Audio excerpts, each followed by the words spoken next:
Hello दोस्तों, आज हम आपको एक कहानी सुनाते हैं। बहुत वर्ष पहले एक राजा की दो रानियां थी।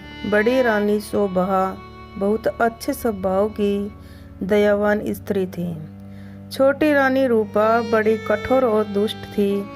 बड़ी रानी शोभा के एक पुत्री थी, नाम था देवी।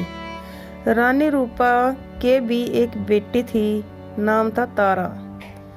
रानी रूपा बड़ी चालाक और महत्वाकांक्षी स्त्री थी। वह चाहती थी कि राज्य की सत्ता उसके हाथ में रहे। राजा भी उससे दबा हुआ था। रानी रूपा बड़ी रानी और उसकी बेटी से नफरत करती थी। एक दिन उसने राजा से कह दिया कि रानी शोभा और देवी को राजमहल से बाहर निकाल दिया जाए। राजा रानी रूपा की नाराजगी से डरता था। उसे लगा कि उसे वही करने पड़ेगा जो रूपा चाहती है। उसने बड़ी रानी और उसकी बेटी को राजमहल के बाहर एक छोटे से घर में रहने के लिए भेज दिया। लेकिन रानी रूपा की घृणा इससे भी नहीं हटी। उसने देवी को आज्ञा दी कि वह प्रतिदिन राजा की गायों को जंगल में चराने के लिए ले जाए। रानी शोभा यह अच्छी तरह जानती थी कि यदि देवी गायों को चराने के लिए गई तो रानी रूपा उन्हें किसी और परेशानी में डाल देगी। इसलिए उसने अपनी लड़की से कहा कि वह हर सुबह गायों को जंगल में चरने के लिए ले जाए और शाम के समय उन्हें वापस ले आया करे। देवी को अपनी माँ का कहना तो मानना ही था, इसलिए वह रोज सुबह गाय को जंगल में ले जाती। एक शाम जब वह जंगल से घर लौट रही थी तो उसे अपने पीछे एक धीमी सी आवाज सुनाई दी। देवी देवी, क्या तुम मुझसे विवाह करोगी? देवी डर गई। जितनी जल्दी हो सका उसने गाय को घर की ओर हाँका। दूसरे दिन भी वह घर लौट रही थी तो उसने वही आवाज पुनः सुनाई दी। वह प्रश्न उससे फिर पूछा गया। रात को देवी ने अपनी माँ को उस आवाज के बारे में कहा। माँ सारी इस बात पर विचार करती रही।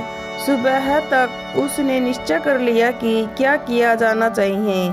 सुनो बेटी, वह अपनी लड़की से बोली, मैं बता रही हूँ कि यदि आज शाम के समय भी तुम्हें वही आवाज सुनाई दे तो तुम्हें क्या करना होगा? बताइए माँ, देवी ने उत्तर दिया। तुम उस आवाज का उत्तर देना, रानी शोभा ने कहा। कल सुबह तुम मेरे घर आ जाओ, फिर मैं तुमसे विवाह कर लूंगी। लेकिन माँ, देवी बोली, हम उसे जानते तक नहीं। मेरी प्यारी देवी, माँ ने दुखी होकर कहा, जिस स्थिति में हम जीवित हैं उससे ज्यादा बुरा और क्या हो सकता है।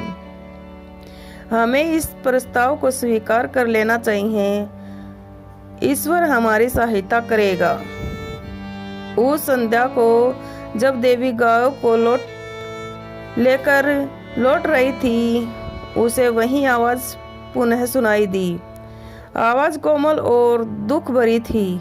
देवी देवी, क्या तुम मुझसे विवाह करोगी? क्या तुम मुझसे विवाह करोगी? आवाज बोली। देवी रुक गई। उसने पीछे मुड़कर देखा, लेकिन उसे कोई दिखाई नहीं दिया। वह हिचकिचाई। वह वहां से भाग जाना चाहती थी, लेकिन फिर उसे माँ के शब्द याद आ गए। वह जल्दी से बोली, हाँ, यदि तुम कल सुबह मेरे घर आ जाओ तो मैं तुमसे विवाह कर लूंगी। तब वह बड़ी तेजी से गायों को हाँकती हुई घर चल गई। अगले दिन सुबह रानी शोभा जरा जल्दी उठ गई। उसने जाकर बाहर का दरवाजा खोला, देखने के लिए कि कोई प्रतीक्षा तो नहीं कर रहा है। वहाँ कोई भी न था। अचानक उसे एक धक्का सा लगा और वह स्तब्ध रह गई। एक बड़ा अजगर कुंडली मारे सीढ़ियों पर बैठा था। रानी शोभा सहायता के लिए चिल्लाई। देवी और नौकर भागे भागे आए कि क्या बात है। तभी एक आश्चर्यजनक बात हुई। अजगर बोला, नमस्कार। उसका स्वर बहुत विनम्र था। मुझे निमंत्रित किया गया था, इसलिए मैं आया हूँ। आपकी लड़की ने मुझे वादा किया था कि यदि मैं सुबह घर आ सकूँ तो वह मुझसे विवाह कर लेगी। मैं इसलिए आया हूँ। रानी शोभा की समझ में नहीं आ रहा था कि वह क्या करे। उसे तो यही आशा थी कि किसी दिन कोई सुंदर नौजवान उसकी लड़की से विवाह करेगा। उसने यह कभी नहीं सोचा था कि वह अजगर होगा। एक नौकर भागकर रानी रूपा के पास गया और उसने सारी घटना बतला दी। रानी यह सुनकर प्रसन्न हुई। वह उसी समय अपने नौकरों के साथ रानी शोभा के घर गई। यदि राजकुमारी देवी ने किसी के साथ विवाह का वादा किया है, वह बोली, तो उसे अपना वादा अवश्य निभाना चाहिए।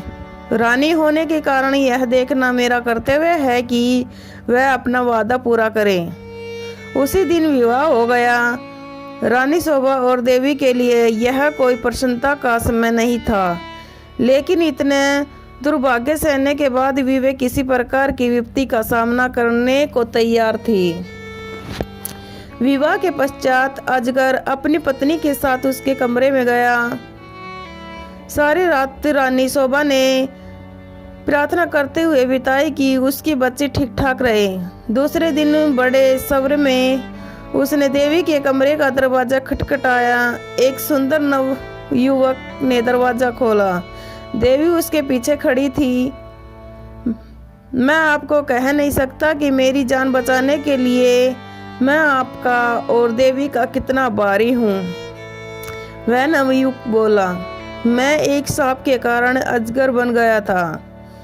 एक वन देवता मुझसे क्रुद्ध थे और उन्होंने मुझे अजगर बना दिया। बाद में उन्हें अपनी करनी पड़ी, दुख हुआ। तब उन्होंने कहा कि यदि कोई राजकुमारी मुझसे विवाह कर लेगी तो मैं फिर से मनुष्य बन जाऊंगा। और अब देवी ने मुझसे विवाह कर लिया। मेरा सांप उत्तर रह गया।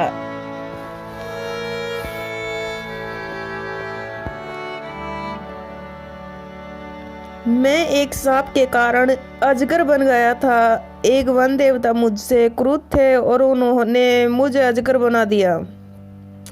बाद में उन्हें अपनी करनी पर दुख हुआ। तब उन्होंने कहा कि यदि कोई राजकुमारी मुझसे विवाह कर लेगी तो मैं फिर से मनुष्य बन जाऊंगा। और अब देवी ने मुझसे विवाह कर लिया है। मेरा सांप उतर गया। अब मैं फिर कभी अजगर नहीं बनूंगा। रानी शोभा बहुत प्रसन्न हुई। वह अपनी लड़की और दामाद को राजा से मिलने के लिए ले गई। यह बड़ी विचित्र घटना थी। चारों ओर से लोग इस विचित्र नवयुवक को देखने राजमहल में आने लगे। सभी उत्सुक थे सिवाय रानी रूपा के। रानी रूपा बहुत गुस्से में थी। उसने झलकते और खींचते हुए अपने सवरों कमरे में बंद कर लिया। देवी का भाग्य उससे देखा नहीं जा रहा था। वह चाहती थी कि उसकी बेटी तारा भी एक ऐसी भाग्यशाली बने। आखिरकार उसे एक युक्ति सूझी। उसने अपनी लड़की को बुलाया। देवी का विवाह तो अब हो गया, वह बोली, इसलिए गाय को जंगल में चराने के लिए तुम ले जाया करो। नहीं, तारा चीख कर बोली, इतने नौकर है तो फिर मैं क्यों गाय चराने जाऊं? यह मेरी आज्ञा है, रानी क्रुद्ध होकर बोली। एक बात और भी सुन लो, यदि जंगल में कोई तुमसे विवाह का प्रस्ताव करे तो तत्काल कह देना कि तुम विवाह के लिए राजी हो। यदि वह अगले दिन सुबह हमारे घर आ जाए। तारा माँ की इस योजना से भयभीत हो गई। वह गायों को चराने के लिए जंगल में गई। वह खूब रोई, लेकिन रानी फिर भी नहीं पिघली। तारा को उसकी आज्ञा माननी पड़ी। तारा रोज सुबह गांव को जंगल में चराने के लिए ले जाती और फिर शाम के समय वापस ले आती। लेकिन उसके एक बार भी जंगल में किसी की तरह आवाज नहीं सुनाई दी, क्या तुम मुझसे विवाह करोगी? तारा रोज सुबह गांव को जंगल में चराने के लिए ले जाती और फिर शाम के समय वापस ले आती। लेकिन उसने एक बार भी जंगल में किसी तरह की आवाज नहीं सुनी जो यह कह रही हो, क्या तुम मुझसे विवाह करोगी? फिर भी रानी निराश नहीं हुई। जंगल में कोई अजगर तो था नहीं जो तारा से विवाह का प्रस्ताव करता, इसलिए उसने खुद अजगर ढूंढने का निश्चय किया। उसने अपने नौकरों को एक अजगर लाने की आज्ञा दी। बहुत खोज करने पर काफी दिनों पश्चात उन्हें एक बहुत बड़ा अजगर मिला। उसे पकड़कर वह राजमहल में ले आए। आखिरकार रानी का अभिप्राय पूरा हो गया और उसने तारा का विवाह इस अजगर से कर दिया। अब रानी को संतोष हुआ। विवाह की रात तारा और अजगर को एक कमरे में बंद कर दिया गया। रानी अधीरता से सुबह की प्रतीक्षा कर रही थी। रानी रूपा ने सवेरे सवेरे ही लड़की के कमरे का दरवाजा खटखटाया, लेकिन कोई उत्तर न मिला।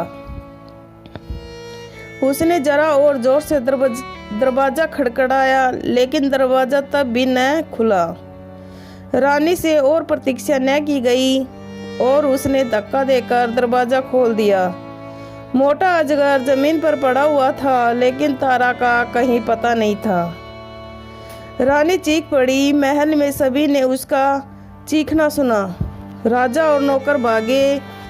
रानी चीख पड़ी। महल में सभी ने उसका चीखना सुना। राजा और नौकर भागे आए कि क्या बात है, राजकुमारी कहाँ है? सब चिल्लाए। वह तो अजगर के पेट में होगी, रसोइया बोला। देखो वह कितना मोटा हो गया है। रानी अब बड़ी जोर जोर से रोने लगी। राजा भी रोने लगा। रसोइया अपना सबसे बड़ा चाकू ले आया। वह बोला, यदि वह अब तक जीवित हुई तो मैं राजकुमारी को बचाने की कोशिश करूंगा। उसने अजगर का पेट चीर डाला। तारा अच्छी भली जीवित थी। रसोइया ने उसे बाहर खींचा। वह चीख मारकर अपनी माँ की तरफ भाग दी। अजगर की मृत्यु हो गई और साथ में रानी रूपा की इस इच्छा की भी तारा का विवाह देवी की तरह ही किसी योग्य और संपन्न युग से हो गया। Thank you.